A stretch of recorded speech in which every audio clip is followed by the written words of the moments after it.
হাসপাতালের ভেতরে জল সকেজের প্রবলেম আছে একটা, সেগুলো আমি সিভিল ওয়ার্ক, পিডব্লিউডি সিভিল আর ইলেকট্রিক্যাল ওয়ার্ক রয়েছে, সেটা আমাদের ঠিক করতে হবে। আমি লোকাল এমএলএ অরুণ হালদার সাহেবকে অবগত করব, আমার দায়িত্ব। আজকে উনি কলকাতায় আছেন একটা বিধানসভার কাজে, সেজন্য আমি আমাদের মণ্ডল সভাপতিকে বলে গেছি সবগুলো ছবি তোলা।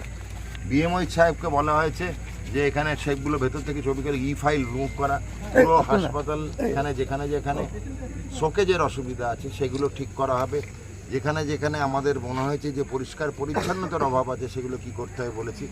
যেখানে রঙের অভাব আছে প্রত্যেকটা বেড, ড্রিপ স্ট্যান্ড, বাইরের ভেতরে দেওয়াল রং করার কথা বলেছি। আলো ভেতরে খুব টিমটিমে আলো আছে, এলইডি ল্যাম্পে কনভার্ট করতে বলেছি। এই সবগুলো যত তাড়াতাড়ি উনি ফাইল মুভ করবেন, আমরা লোকাল থেকেই করিয়ে দেবো, লোকাল ভেন্ডার দিয়ে, যাতে আর বিরাট সময় নষ্ট না হয়। পরিষেবার উন্নতিকরণ করা হবে। যেখানে যেখানে অসুবিধা আছে পেয়েছি। একটা গাড়ি পড়ে আছে প্রায় 5-6 বছর ধরে, ওই গাড়িটার নিচে জল জমে আছে, ওটা মশা নাতুর ঘর। গাড়ি সরাতে বলেছি, কন্ডেমড গাড়ি, ও WN যে নাম্বারের গাড়ি, ও বহু পুরনো, 30 বছর পুরনো, আর চলবে না। ওকে CMHকে বলে সরাতে বলেছি। যা যা উন্নতি সাধন আছে এখন চটজলদি করা যায় সেগুলো, দীর্ঘমেয়াদী প্রকল্প পরে হবে। সেই অনুযায়ী আমরা বলে দিয়েছি এর রিপেয়ার, রং, এলইডি লাইট, গদি পাল্টানো, বেডের রং এখনই মঞ্জুর করা হয়েছে। স্বাস্থ্য প্রথম লোকালি টাকা পাঠিয়ে দেবে। বড় কাজ আছে এয়ার কন্ডিশনিং, সেটা নিয়ে আলোচনা সাপেক্ষ।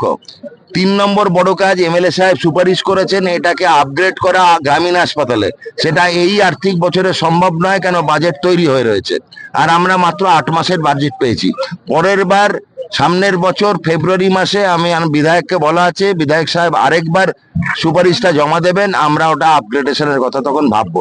তখন রেফার কমবে, কেন এমনি PPHC লেভেলে সার্জেন, গাইনিকোলজিস্ট, অ্যানেস্থেটিস্ট আসে না, ওটা গ্রামীণ হাসপাতালে। সেগুলো করেছি, সেগুলো দেখে